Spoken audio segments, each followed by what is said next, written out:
Mais uma vez estamos juntos aqui no consultório e queremos que seja um bom encontro para você e para nós também. Vamos falar muito sério hoje sobre a possibilidade do ensino da ideologia de gênero nas escolas. Nós precisamos parar e pensar sobre isso de modo muito sério. Está prestes a ser aprovado um documento que tornará obrigatório no currículo oficial da educação no Brasil, em escolas públicas e particulares, o ensino da ideologia de gênero, contrariando o desejo de maior parte das famílias no Brasil. E para começar o nosso programa, já te dizendo do que nós vamos falar, quero chamar agora um vídeo que vai trazer um panorama da nossa conversa de hoje, recapitulando do que já aconteceu nos últimos anos, o que vem acontecendo, da proposta do Ministério da Educação, junto às escolas, enfim.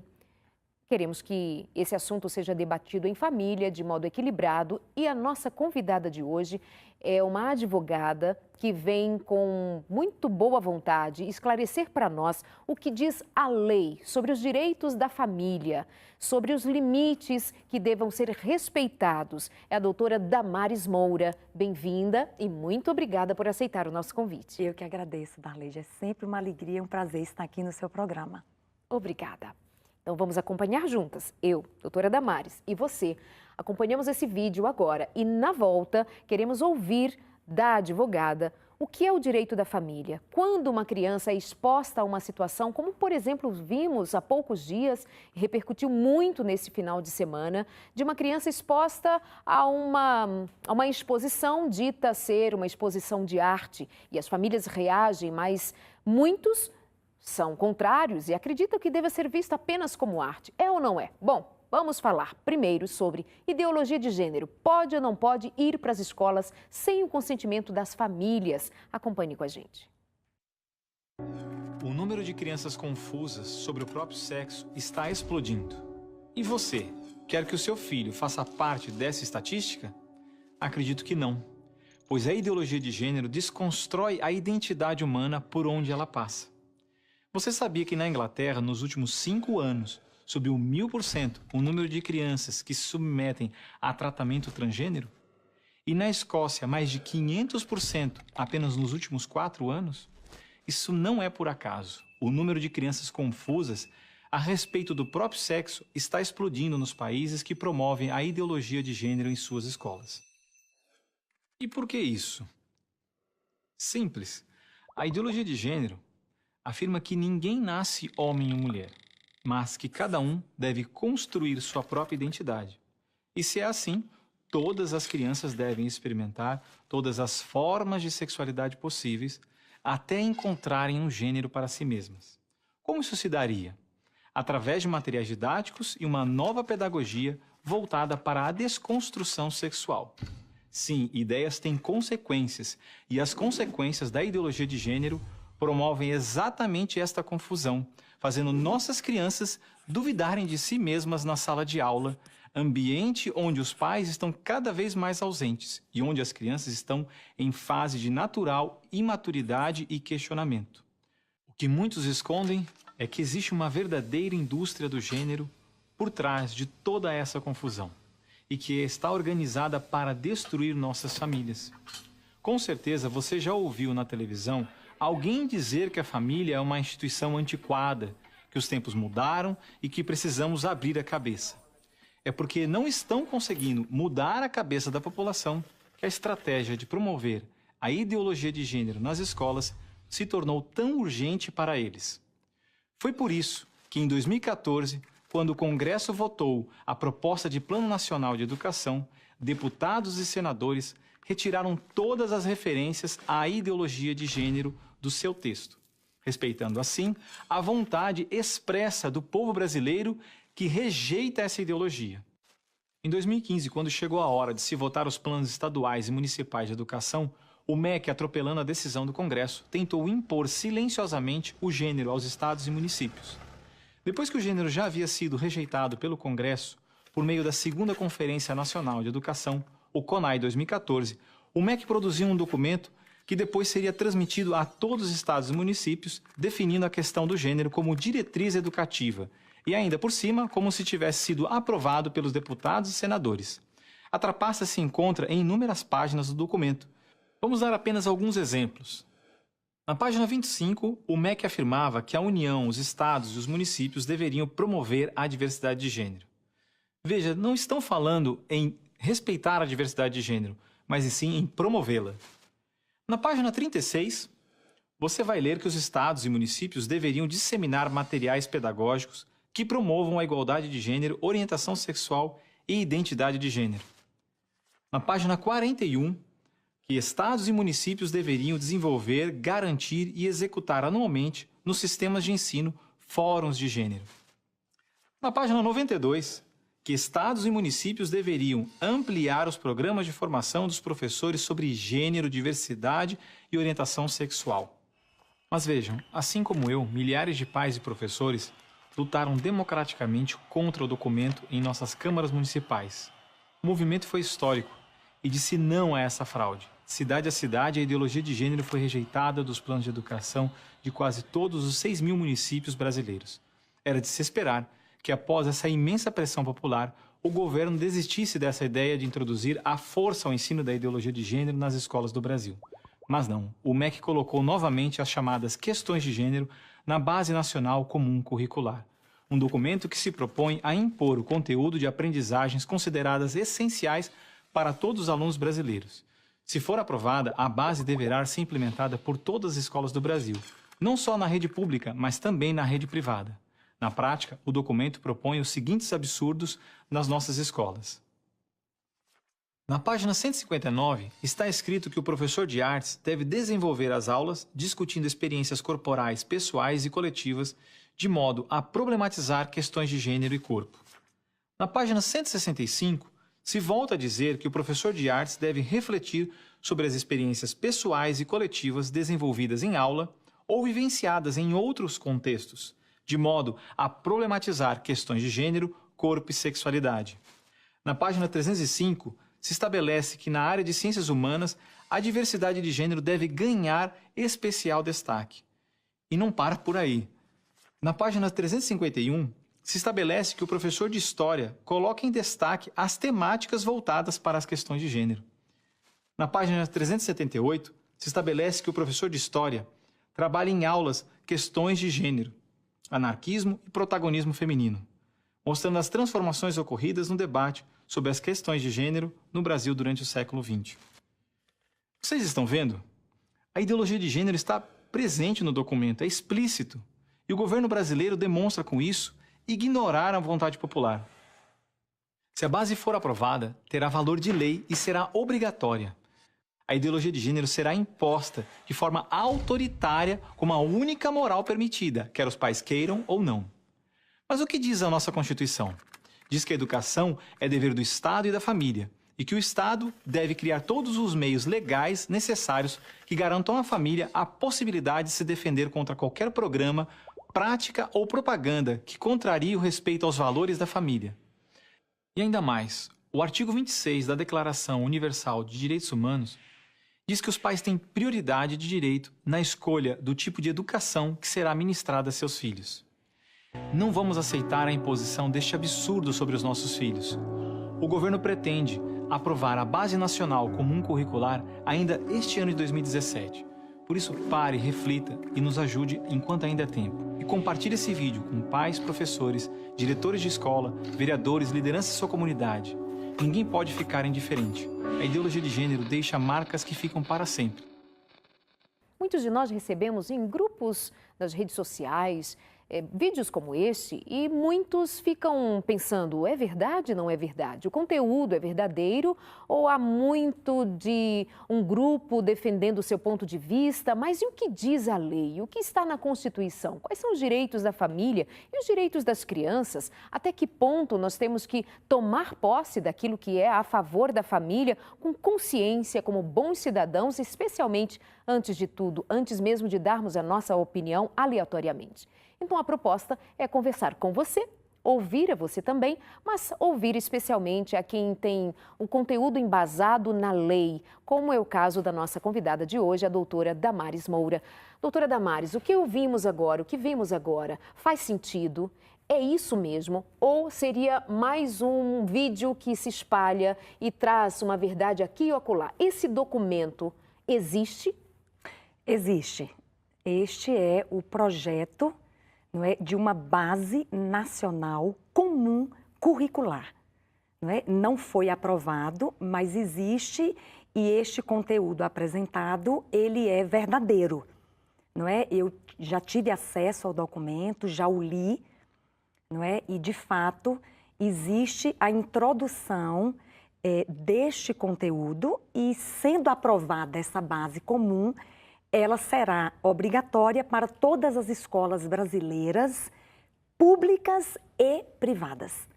Então, a informação da existência desse documento, da sua iminente aprovação e do conteúdo que ele contém é real.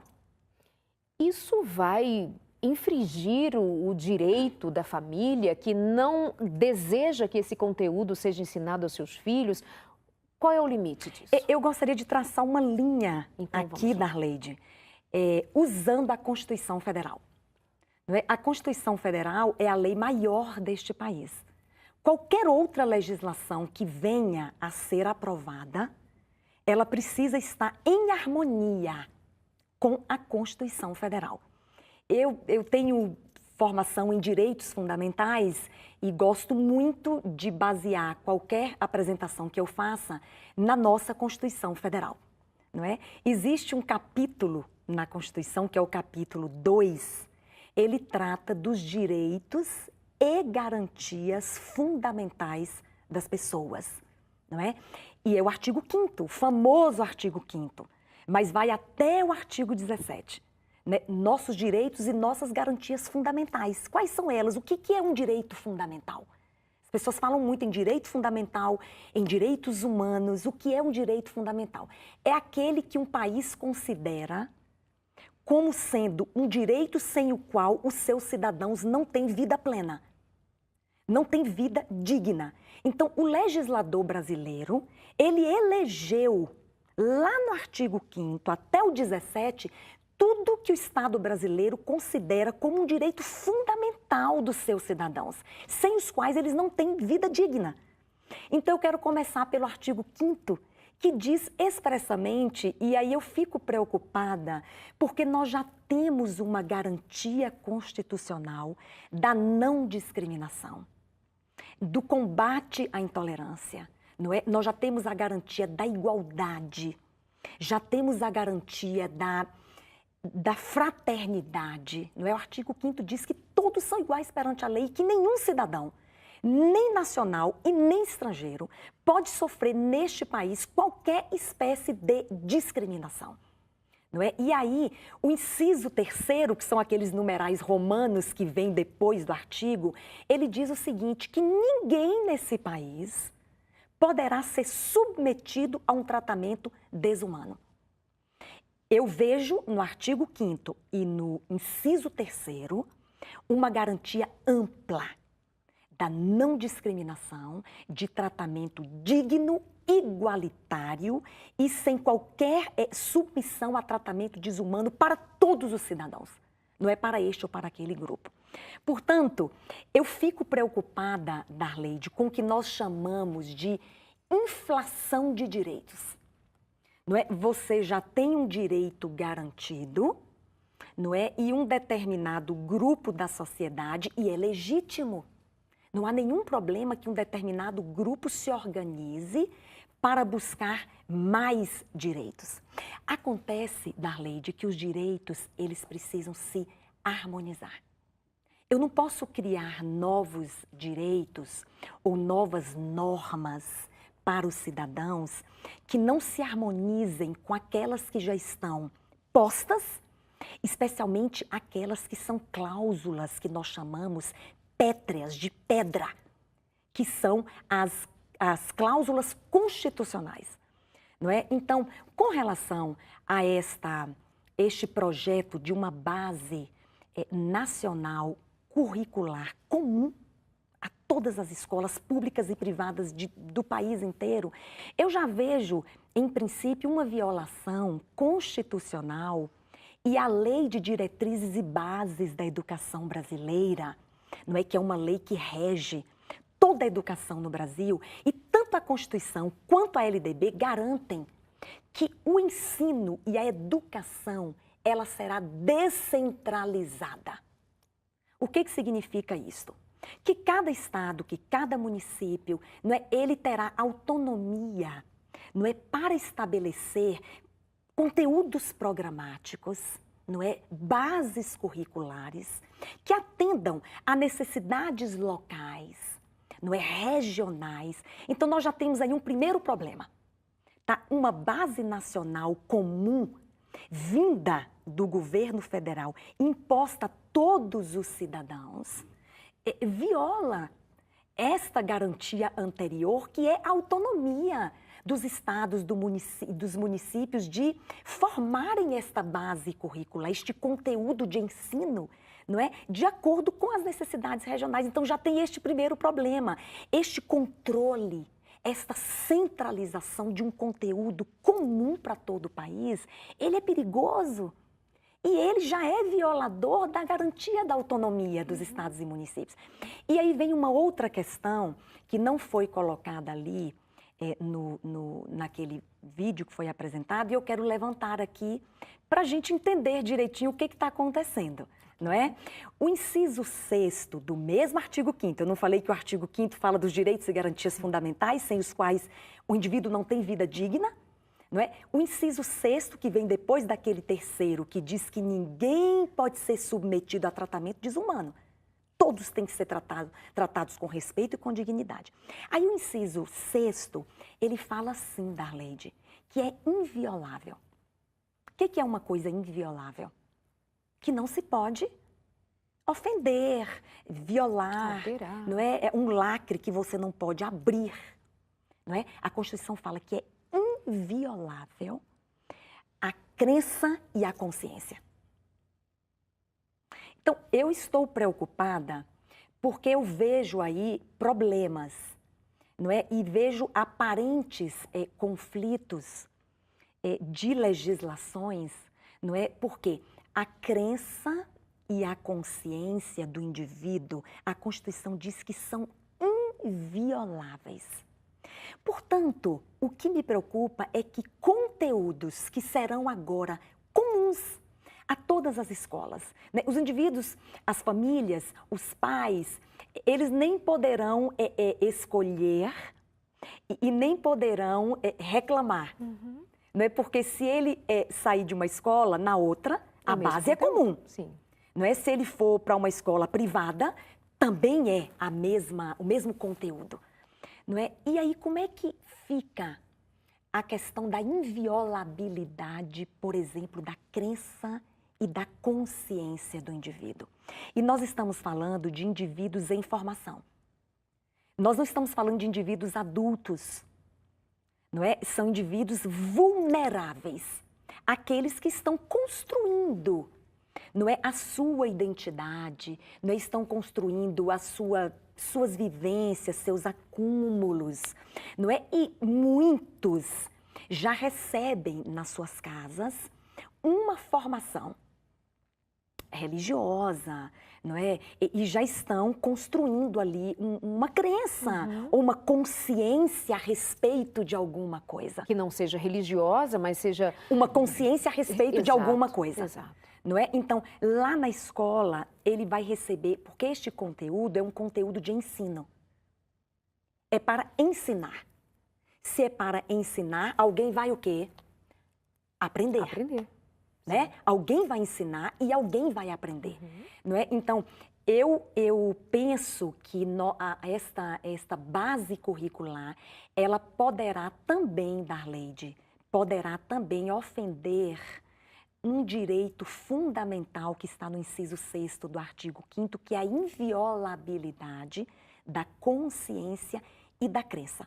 E estas formações de consciência e crença, os pais estão autorizados a oferecer aos seus filhos, né? Não há nenhum impedimento que os pais transfiram para os seus filhos menores, não é? Esta informação, crença, consciência, convicção, ou filosófica ou política a respeito de alguma coisa. Eu recebi agora há pouco, antes de começarmos o programa, de uma amiga socióloga, Elis, muito obrigada. Ela me diz, Darleide, eu tenho um livro em mãos e me mandou as imagens, as fotos, mas ela tem o livro, mas não dava tempo de eu trazê-lo, ou de pegar com ele e trazê-lo, mostrar a você.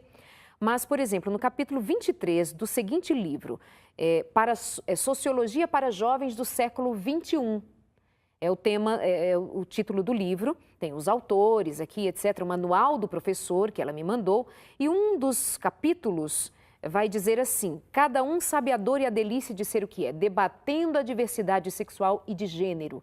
Portanto, é um capítulo inteiro para o professor ser orientado de como discutir com os alunos sobre sexo e gênero, identidade de gênero, orientação sexual, transfobia, homofobia, identidade de gênero, cultura, movimento social, e aí deslancham. Tem outro capítulo que vai ensinar sobre as relações de gênero e dominação masculina no mundo de hoje. Quer dizer, você está trazendo um conteúdo para crianças em formação, misturando o que ainda é uma ideia. E tem uma série de outros livros, né? O que é uma ideia ou um ideal estabelecido por um grupo. O que é um ideal estabelecido por um grupo não significa que é ciência indo para as escolas. Doutora, enquanto a gente continua falando sobre a criação de material e essa insistência de levar às escolas um conteúdo que não é científico, nós vamos mostrando que há outros livros, inclusive, produzidos. Pode jogar aí, produção? Olha, temos este livro que é para trazer o tema sexualidade, Corpos, Gêneros e Sexualidade, outro livro já produzido, Sexualidade e Escola compartilhando saberes e experiências, construindo a igualdade na diversidade, gênero e sexualidade na escola, a diversidade sexual na educação e os direitos de cidadania LGBT na escola, diversidade sexual nas escolas. É um tema que está sendo exaustivamente trabalhado para ser levado às escolas e, vou repetir, não é ciência, nem de longe, é apenas uma ideologia. Doutora Damares, o que é uma ideologia? Então, uma conceituação ampla da palavra ideologia, não é aquilo que é o ideal. Ideologia vem do que é o ideal ser daquela maneira. Isso também me preocupa, não é? Porque o ideal, ele não pode ser determinado numa base curricular comum nacional. Não me parece, Darleide, que seja adequado introduzir na escola aquilo que é considerado ideologia. Não é que é uma construção não científica, como você já ressaltou, não é?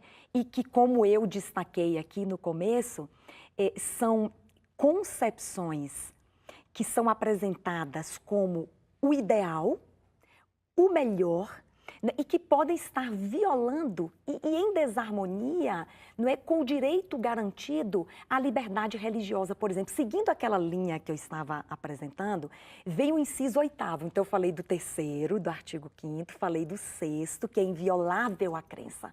Então, o Estado não pode promover, porque a questão aí é a promoção. Né? O Estado não pode promover um conteúdo que seja imposto como uma base comum, não é? Um conteúdo de ensino escolar que vá, por exemplo, de encontro, né, em conflito com uma convicção religiosa, por exemplo. Né? O inciso 8º do artigo 5º diz assim: ninguém. As palavras são muito conclusivas, não é? Ninguém será privado de direitos em razão de sua crença religiosa. É textual. Não é? Que direitos são esses? Quais os direitos? Eu não posso ser privado de que direitos por causa da minha crença religiosa? Não é? Direito, por exemplo, à liberdade, não é? A autodeterminação. São direitos que não podem ser violados em razão da minha crença religiosa. Então, me parece que estabelecer um conteúdo que tem base ideológica e não científica para todas as escolas, para todos os indivíduos, não é? Sem que eles tenham escolhido, não é, escolhido aprender aquele ideal, né? Aquele conteúdo ideológico. Não me parece adequado para a escola e me parece que nós vamos ter problemas de conflito com outros direitos fundamentais assegurados. E eu acho bem interessante esclarecer que eu estou conversando com uma advogada que tem uma carreira de muita doação também, na defesa dos direitos à liberdade religiosa e, vale dizer, de todas as religiões. O direito do que segue uma religião afro, o direito do que não tem religião nenhuma, o direito do que é evangélico, do que é católico. Então, essa é uma postura que vai, a partir do direito, garantir o direito de todos à sua liberdade de crença. E não, dizendo isso, eu estou também querendo dizer, ou melhor, implicitamente e explicitamente dizendo a você, acredite, não é em defesa do que é evangélico e do que é católico e do que... Não, é em defesa da liberdade do cidadão. E as famílias, diante de uma situação da aprovação de um currículo comum às escolas, estarão impedidas de escolher o que o seu filho deva ou não aprender em escola A ou escola B. Então, a questão é a liberdade e essa imposição que contraria a legislação brasileira. Nós vamos para o nosso rápido intervalo e queremos voltar rapidinho para continuarmos conversando com a doutora Damares Moura e queremos ter você aqui. Tem muitas perguntas para a gente já chegando. Os pais estão querendo saber, professores querendo saber como lidar com essa questão, caso venha a ser aprovada. Mas vamos, é rapidinho e já estamos de volta.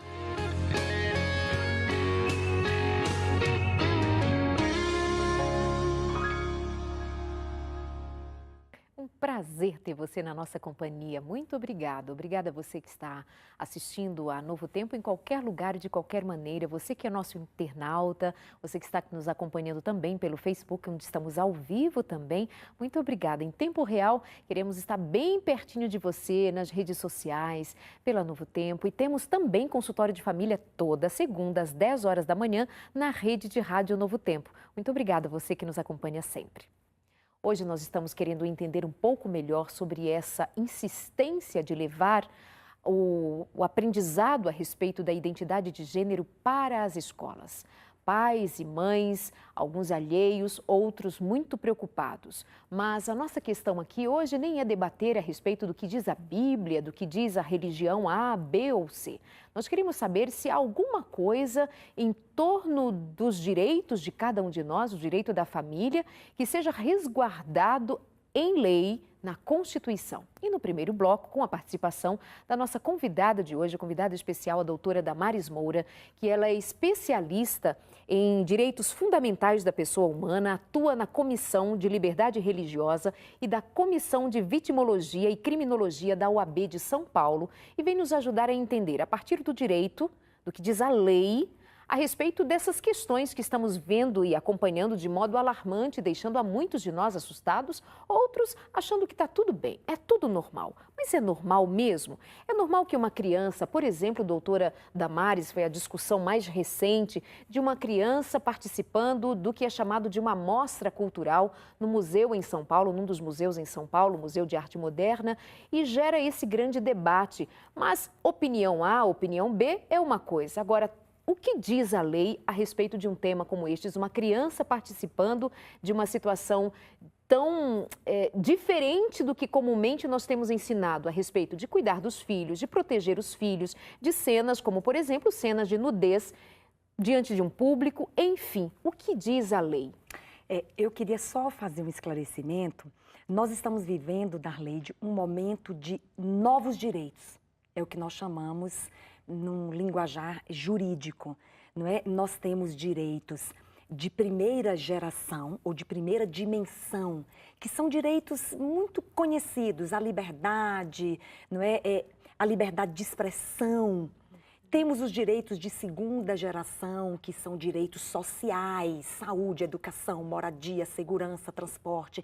Temos os direitos de terceira geração, que são os direitos coletivos, como o meio ambiente saudável. E agora tem os direitos de quarta e quinta geração, que eu tenho chamado de novos direitos, que envolvem as novas tecnologias, envolve regulamentação da internet, não é? Envolve, por exemplo, engenharia genética, envolve essa questão de gênero, são novos direitos, direitos de quarta e quinta geração. Eu quero só me deter um pouquinho no direito à liberdade de expressão. Não é? Tudo hoje, Darleide, está sendo fundamentado, não é, na liberdade de expressão. Então, as pessoas pensam que a liberdade de expressão autoriza tudo. Autoriza dizer tudo, autoriza postar qualquer coisa, não é, autoriza exibir qualquer coisa, não é? E só para nós termos um parâmetro, não existem direitos absolutos. Os direitos, eles encontram sempre um limite. O exercício de um direito, inclusive das liberdades, nós falamos aqui de algumas: liberdade religiosa, liberdade de expressão, liberdade de propriedade, liberdade de ir e vir. Todas as liberdades que foram asseguradas a nós têm limite. O exercício delas tem um limite. Qual é esse limite? As pessoas perguntam. É a dignidade do outro. Todas as vezes que eu exercer um direito de modo a constranger, de modo a expor alguém, de modo a submetê-lo a tratamento vexatório, humilhante, degradante, desumano, qualquer exercício do direito que viole o que é dignidade, Darleide? Que também todo mundo está falando. Dignidade humana, dignidade humana. Eu costumo conceituar de uma forma bem simples e que me toca. Vida digna é vida com valor. Dignidade tem a ver com o valor da pessoa humana. Então, todas as vezes que alguém exerce um direito violando o valor que o outro tem, que é a sua dignidade, ele está extrapolando o limite do exercício do seu direito. Portanto, todos os direitos têm um limite, que é a dignidade do outro. Então, agora transpondo para essa situação recentíssima, né, que está aí nas mídias, enfim. Ali, Darleide, eu vou novamente usar a lei. O que está mais envolvido naquele problema é o Estatuto da Criança e do Adolescente. Eu vou citar aqui 2 artigos que deixam claro que a lei impede que uma criança e um adolescente, que o Estatuto da Criança considera um indivíduo em formação, um indivíduo vulnerável, não é? O artigo 71 e o artigo 240 impede qualquer espécie de submissão de uma criança e de um adolescente, não é? Seja em espetáculos, seja numa situação de lazer, de cultura, de entretenimento, né? Qualquer relação de convivência que envolve criança e adolescente, é preciso colocar a salvo este indivíduo de qualquer tipo de exposição, situação vexatória, exploração de qualquer natureza, inclusive de natureza sexual, violência, não é? Vexame, humilhação. A criança, ela está protegida, a criança e o adolescente estão protegidos pelo Estatuto da Criança e do Adolescente exatamente por ser um indivíduo em formação, suscetível a influências, a constrangimentos, a sofrimento, não é? A violação da sua integridade física e emocional. Mas um e outro vai dizer que aquela criança estava acompanhada da mãe, vai dizer que ele estava sorrindo. Ouvi outros dizendo que inclusive viu brilho nos olhos, que elas sorriam e que estava tudo bem. E um ponto principal, esse primeiro que eu citei, a mãe estava ali e autorizou. O artigo 240 do Estatuto da Criança e do Adolescente diz que qualquer tipo de situação ilegal a que uma criança seja exposta, e eu considero, eu assisti também o vídeo né, eu tenho uma outra avaliação.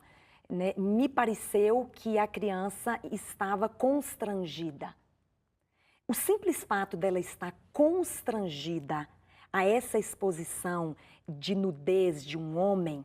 Desconhecido a Sim, ela?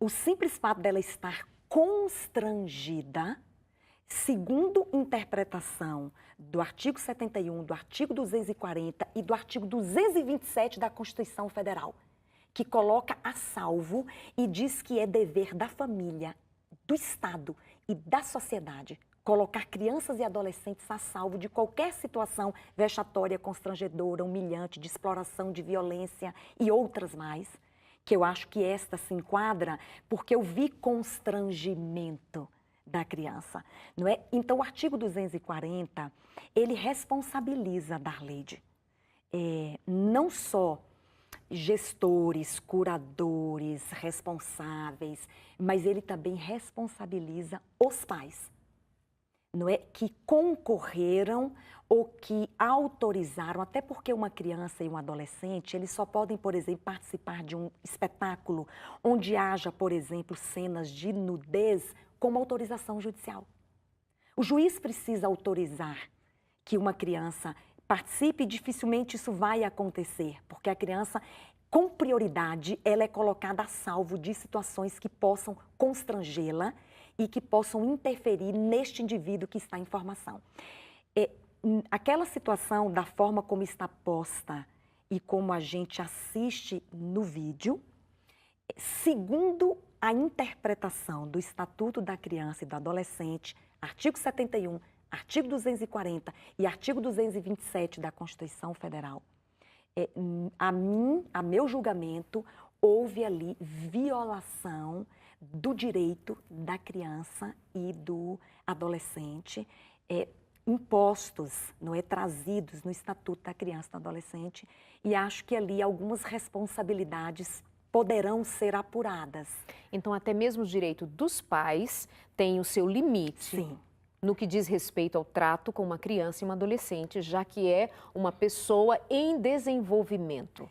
Especialmente no que diz respeito à exploração sexual, à exposição da criança a situações consideradas eróticas ou pornográficas, não é, que tenham um apelo sexual. Então, o direito da arte, o direito de expor arte, o direito de isto ou aquilo, esbarra em alguma coisa que é sagrada. Então, eu volto ao que eu acabei de explicar. O direito da expressão artística também não é um direito absoluto. É um direito que tem que ser exercido sem violar dignidade humana. Sem violar o que está garantido, por exemplo, no caso específico, à criança e ao adolescente. O exercício dos direitos encontra um limite, que é a dignidade humana, vidas com valor, não é? E especialmente tem que ser exercidos nos limites da lei. O direito a uma liberdade só pode ser exercido nos limites da lei. E no meu entendimento, houve, segundo o que nós vemos ali, violação ao direito da criança e do adolescente no ECA. Oi, gente, tudo bem? Para quem não me conhece, meu nome é Dr. João Borzino. Eu sou um médico clínico sexologista e terapeuta sexual.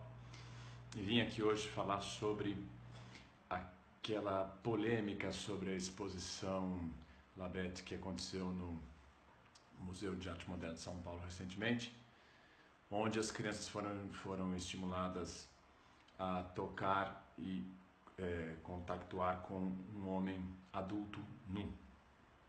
Então, deixar claro a opinião de especialista como sexologista sobre o desenvolvimento sexual das crianças, que aquilo é absolutamente errado. Não existe nenhuma interpretação errônea em dizer que aquilo faz mal para as crianças.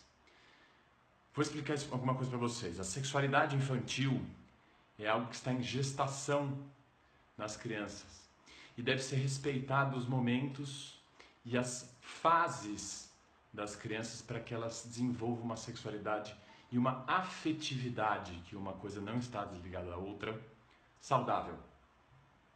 Para isso, existe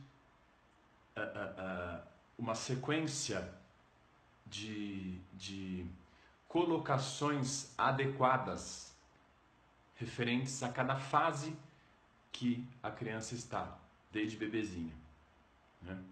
Se acontecer qualquer abuso, eu digo abuso no sentido de uma interferência negativa, ou seja, uma criança tocando o corpo de um homem nu desconhecido, o que traz para a gente a ideia de que ela não são crianças de igual para igual, mesma idade se reconhecendo. Existe uma disparidade onde a criança vai interpretar errado e vai levar a consequências ansiosas, culpas e ruminações na cabeça dessas crianças que não têm ainda um aparato afetivo já complexo e já bem estruturado para interpretar esse tipo de situação como amena ou normal. Não.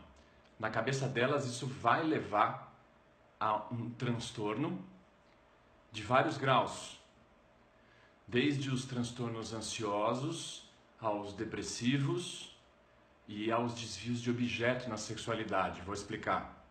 Eu vejo isso aqui muito em consultório. Vou dar exemplos para vocês primeiro para explicar. Tem um paciente que veio aqui comigo, 45 anos, de outro estado, não de São Paulo, com a queixa de só se interessar mesmo por mulheres idosas. Idosas mesmo. Mulheres de 90 anos. Ele tinha desejo sexual apenas por mulheres de 85, 90 anos, com características de obesidade e o corpo bastante abatido pela idade. Só assim ele sentia desejo. Era exclusivo e ele vivia muito infeliz com isso porque ele não conseguia essas mulheres e tinha vergonha de ter desejos por essas mulheres. Não queria se relacionar com essas mulheres, apenas ter relações sexuais com essas mulheres, mas não conviver, dividir a vida. Nada disso. Namorar, tudo isso era muito complicado porque ele não aceitava. Tinha preconceito contra aquilo que ele desejava, mas era exclusivo. A gente chama isso de parafilia gerontófila. Ele é um gerontófilo. Por que ele era um gerontófilo? Dos 4 anos de idade, ele era convidado, a diarista da casa da mãe dele, a tocar o corpo dela, quase que todo dia. A mãe dele saía para trabalhar e ele palpava, tocava o corpo dela, ela incentivava tocar os genitais, tocar os seios, tocar a barriga, tocar as coxas. E depois isso foi progredindo com o passar dos anos, até ele chegar com uns 8 anos de idade, estar penetrando ela e aí por diante. E ela cobria o rosto para que ele não o visse. Isso levou a um transtorno. Hoje, ele sofre, e muito, por não conseguir se relacionar com alguém da idade dele. Desviou o objeto da sexualidade dele. Ele não consegue. Que mecanismos aconteceram na cabeça de uma criança são simples da gente entender, mas não muito claros. Desviou, ele sentiu culpa, ele sentiu ansiedade, ele sentiu vários outros tipos de afetos que a gente não consegue explicar direito, mas desviou o objeto da sexualidade dele. Tem outro caso de um paciente que chegou aqui com compulsão sexual, ou seja, o que a gente chamava antigamente de satírico ou tarado, onde vinha de uma família de origem do Oriente Médio, que morava aqui no Brasil, onde o menino era educado desde criança, desde os 3, 4 anos, as tias, babás, amigas, esfregavam o rosto dele nos genitais, pegavam no pênis dele, e estimulavam ele sexualmente para que ele fosse muito macho. Esse indivíduo, quando se casou, pela primeira vez, e deu muita bebida alcoólica para a noiva dele, para poder descer e transar com a recepcionista do hotel. Ele não conseguia ver uma mulher sem olhar para ela como um objeto sexual e querer sexo com essa mulher. Ele seduzia quem for ao redor dele, mulheres. Não interessava se de amigos, não interessava se existia uma relação de trabalho, não interessava a idade, não interessava se era parente. Ele simplesmente olhava como um objeto sexual, ia atrás dessa mulher e conseguia. Sofria muito por isso, porque acabou tendo vários casamentos, acabou não dando certo na vida dele porque era compulsão. Ele tinha um problema compulsivo por causa da introdução da genitalidade, da sexualidade no momento errado da vida dele. Então tudo isso é reflexo, né? Sem falar naquelas pessoas que ficaram bloqueadas sexualmente por uma interferência sexual muito antecipada na vida. Um abuso sexual. Não que tenha ocorrido mesmo a penetração, mas um toque, uma passada de mão, uma sugestão, mostrar o pênis ou mostrar os genitais. É muito triste tudo isso, gente. É muito triste ver toda essa discussão e todo esse mimimi e uns defendendo para um lado, outros defendendo para o outro, sem saber o que estão falando. A coisa é muito mais grave, a gente vê dentro de consultório.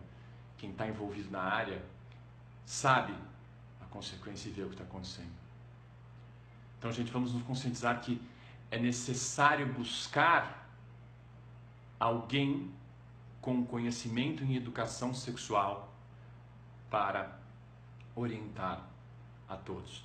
Artistas, professores, pais, quaisquer que seja, não têm obrigatoriamente isso, é muito raro que tenham essa orientação. Falar isso em nome da arte não está certo. A arte é uma forma de expressão, é cultura, é disseminação de conhecimento, sim, mas nem sempre é boa. Assim como nem sempre o conhecimento científico pode trazer muitos benefícios. Então, precisamos nos alertar e tomar cuidado. Vamos cuidar bem das nossas crianças.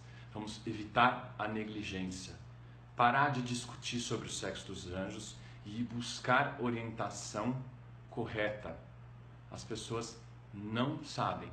Vamos sair do achismos e vamos para a verdadeira luz do conhecimento.